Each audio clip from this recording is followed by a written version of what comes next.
Fulcher from Harlem, Georgia, which is a little bitty town outside of Augusta. Very rural, one red light. Got a Baptist church, Methodist church side by side, and like 1,500 people are from there. But I mean, for me, I always loved country music. Like when I was, like my very first memory of a song that I was like, man, I love this song, was Oceanfront Property when I was a little kid. I still remember we were going out to our hunting club and we were setting a deer stand, and I remember this song came on the radio, and I was like 5 or 6 years old, and I remember it was Oceanfront Property. And from then on, like I always loved music, but it wasn't until I was in college and I saw Eric Church play for the first time at Georgia Theater there in Athens, and go Dogs. And I just remember that night, it kind of changed for me. Like music was just something I liked before and enjoyed, especially country music. But that night, the way his songs hit me was very different. And that night I kind of was like, wait, there's something different about what he's doing. What's that about? And I realized that it was the songwriting and kind of the things that he was writing and singing about. And so it was really that night kind of started not just my kind of love and understanding and respect for songwriting, but also kind of sparked the dream for me was really that night. I mean, now it's been 15, 16 years ago. May the 12th, 2014, I remember the date. Like it was yesterday, I moved to Nashville, and I didn't know, I think I knew one person at the time. I'd only met them once, and that's who I was like moving in to the house with.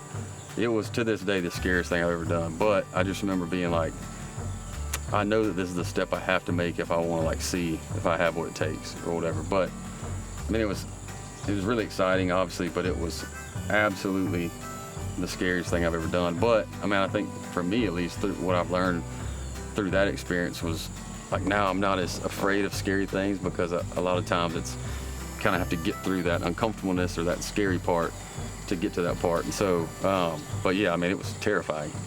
The biggest parallel I can make between, I think, golf and songwriting is like there's those one or two shots, you know, around, or for some people it's more, that just are just exactly where you want it to go, exactly the right distance and whatever it is. And it's like that shot of adrenaline or whatever it is, but it's like that's the thing that keeps you coming back, and that's the thing that makes you go, man, this game is great. And I think it's the same thing with songwriting. I mean, there'll be weeks and weeks where you'll grind through and go like, man, I just feel like I can't write a good song, or it's like you're just, you know, 'cause we write so much where you're just kind of not on your A game, and then you'll walk in the room one day and you'll come out on the other side with something where you're just like, all right, that's why I did it. Like today is the reason that I moved to town, like days like today. And so they're both so hard, and they do take a lot of work and just like a lot of thought and a lot of preparation.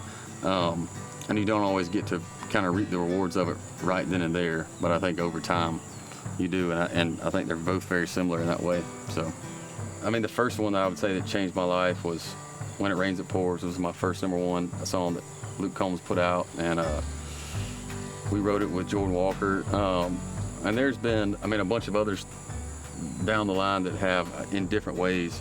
I think the one that sticks out to me the most is Does to Me, which is a song that Luke and I wrote with Tyler Reeve, but and Luke Combs' hero also is Eric Church, and that's kind of how we first bonded a long time ago. And so Eric actually wound up being on that song and being a feature on that song, and then it was a big hit for us at country radio. And so to kind of years and years later, after seeing Eric for the first time, the dream starting, for him to be on a song that I wrote and then it be a big hit, that will always be, I don't know if I'll ever write another one that kind of means as much to me as that.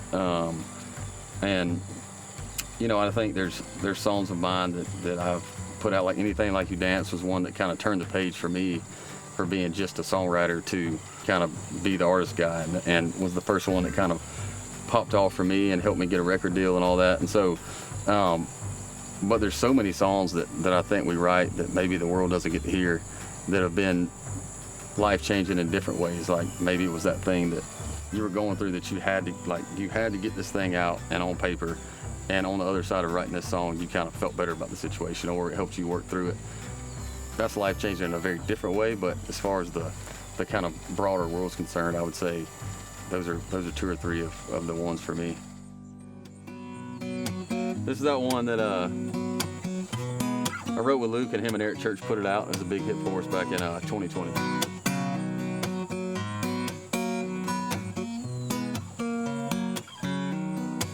I was a third string dreamer on a second place team, but I was hell on wheels with a full head of steam a coach put me in.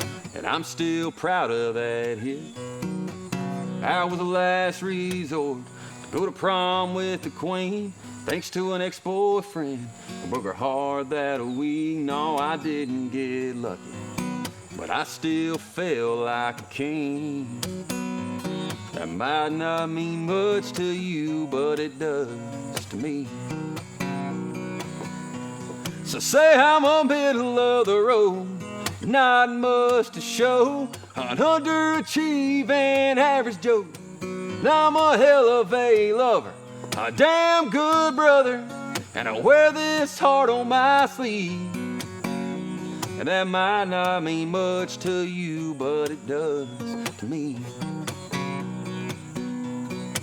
I was the one phone call when my brother went to jail. Had to pawn my guitar just to pay his bail. No, I'll never get it back, but I'm okay with that. I was the first man standing next to my best friend. The day the love of his life said I do to him. I was a couple beers deep, but I still remember that speech. That might not mean much to you, but it does to me. So say I'm a middle of the road, not much to show, an underachieving average Joe. But I'm a hell of a lover, a damn good brother, and I wear this heart on my sleeve. And that might not mean much to you, but it does to me.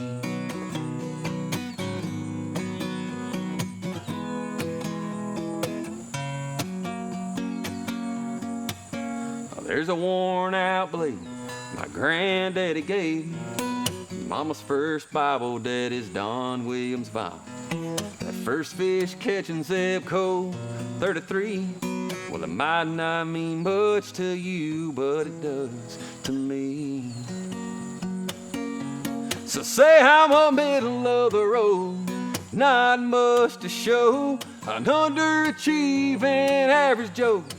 But I'm a hell of a lover, a damn good brother, and I wear this heart on my sleeve. And that might not mean much to you, but it does to me, does to me. And that might not mean much to you, but it does to me.